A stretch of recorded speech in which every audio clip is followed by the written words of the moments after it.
ओम शांति 9/12/85। बालक सो मालिक।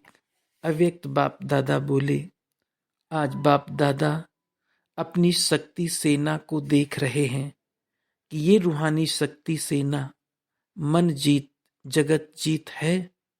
मन जीत अर्थात मन के व्यर्थ संकल्प विकल्प जीत। ऐसे जीते हुए बच्चे विश्व के राज्य अधिकारी बनते हैं। इसलिए मन जीते जगत जीत गाया हुआ है। जितना इस समय संकल्प शक्ति अर्थात मन को स्व के अधिकार में रखते हो, उतना ही विश्व के राज्य अधिकारी बनते हो। अभी इस समय ईश्वरीय बालक हो और अभी के बालक ही विश्व के मालिक बनेंगे। बिना बालक बनने के मालिक नहीं बन सकते। जो भी हद के मालिकपन का हद का नशा है, उसे समाप्त कर हद के मालिकपन से बालकपन में आना है। तब ही बालक सो मालिक बनेंगे। इसलिए भक्ति मार्ग में भी कितना कोई भी देश का बड़ा मालिक हो, धन का मालिक हो, परिवार का मालिक हो, लेकिन बाप के आगे सब बालक तेरे कहकर प्रार्थना करते हैं।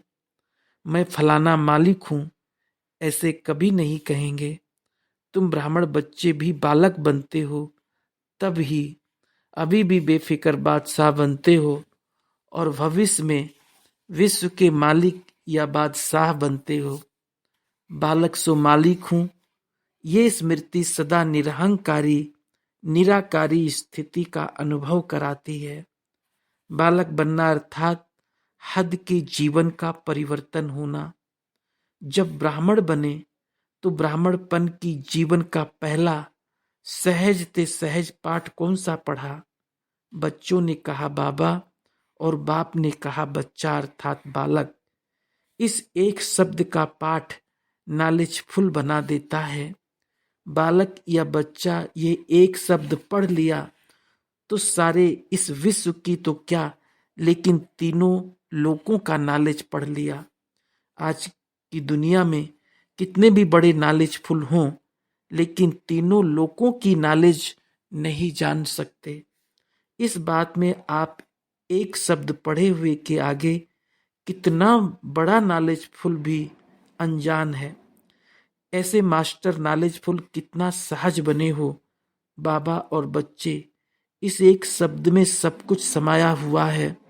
जैसे बीज में सारा झाड़ समाया हुआ है, तो बालक अथवा बच्चा बनना अर्थात सदा के लिए माया से बचना। माया से बचे रहो अर्थात हम बच्चे हैं, सदा इस स्मृति में रहो। सदा यही स्मृति रखो, बच्चा बना अर्थात बच गया। ये पाठ मुश्किल है क्या? सहज है ना? फिर भूलते क्यों हो? कई बच्चे ऐसे सोचते हैं कि भूलने चाहते हैं लेकिन भूल जाता है। ऐसे सोचते हैं कि भूलने चाहते लेकिन भूल जाता है। क्यों भूल जाता? भूलने नहीं चाहते लेकिन भूल जाता है। क्यों भूल जाता? तो कहते बहुत समय के संस्कार हैं, वह पुराने संस्कार हैं। लेकिन जब मरजीवा बने तो मरने के समय क्या करते हैं? अग्नि संस्कार करते हैं ना। तो पुराने का संस्कार किया, तब नया जन्म लिया। जब संस्कार कर लिया, फिर पुराने संस्कार कहाँ से आए? जैसे शरीर का संस्कार करते हो तो नाम रूप समाप्त हो जाता है ना। अगर नाम भी लेंगे तो कहेंगे फलाना था, है नहीं कहेंगे। तो शरीर के संस्कार होने के बाद शरीर समाप्त हो जाता है। ब्राह्मण जीवन में किसका संस्कार करते हो? शरीर तो वही है, लेकिन पुराने संस्कारों, पुरानी स्मृतियों का, स्वभाव का संस्कार करते हो, तब मरजीवा कहलाते हो। जब संस्कार कर लिया तो पुराने संस्कार कहाँ से आए? अगर संस्कार किया हुआ मनुष्य फिर से आपके सामने आ जावे तो उसको क्या कहेंगे? भूत कहेंगे ना। तो ये भी पुराने संस्कार किए हुए संस्कार अगर जागृत हो जाते हैं तो क्या कहेंगे? ये भी माया के भूत कहेंगे ना। भूतों को भगाया जाता है, वर्णन नहीं किया जाता। ये पुराने संस्कार कह करके अपने को धोखा देते हैं। अगर आपको पुरानी बातें अच्छी लगती हैं तो वास्तविक पुराने ते पुराने आदि काल के संस्कारों को याद करो। ये तो मध्य काल के संस्कार थे, ये पुराने ते पुराने नहीं हैं। मध्य को बीच कहते हैं।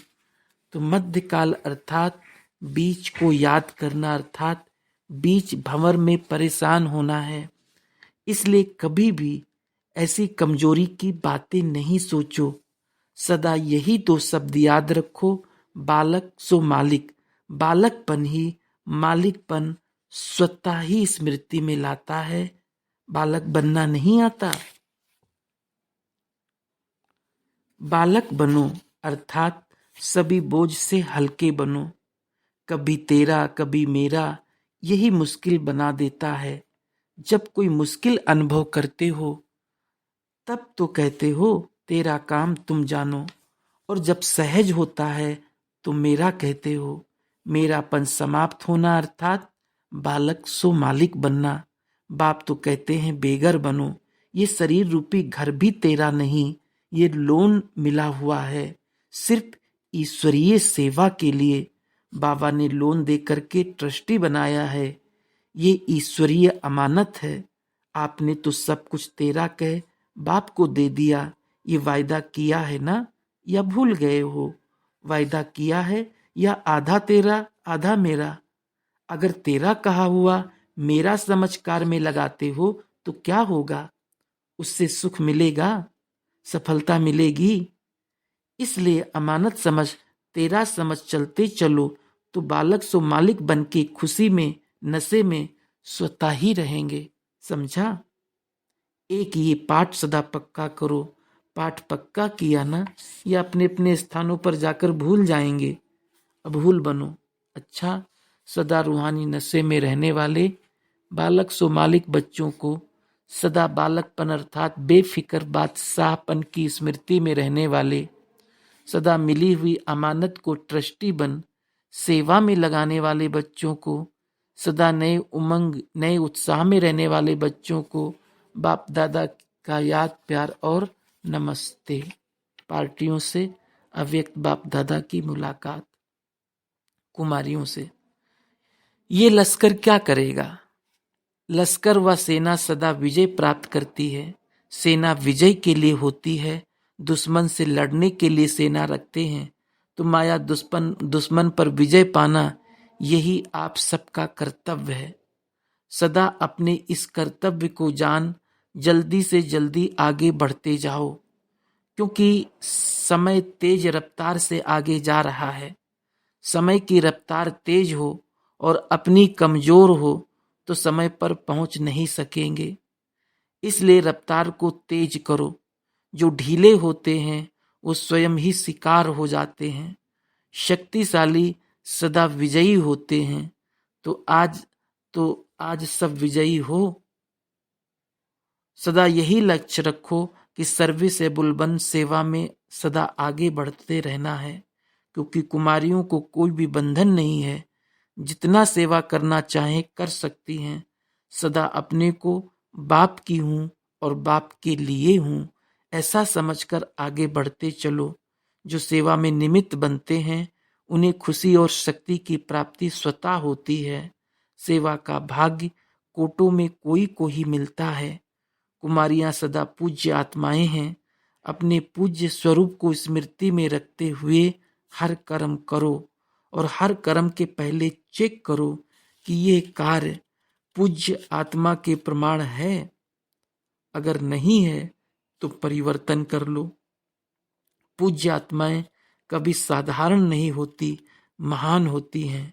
100 ब्राह्मणों से उत्तम कुमारियां हों। 100 एक एक कुमारी को तैयार करने हैं, उनकी सेवा करनी है। कुमारियों ने क्या कमाल का प्लान सोचा है। किसी भी आत्मा का कल्याण हो, इससे बड़ी बात और क्या है। अपनी मौज में रहने वाली होना, कभी ज्ञान के मौज में, कभी याद के मौज में, कभी प्रेम के मौज में। मौजें ही मौजें हैं।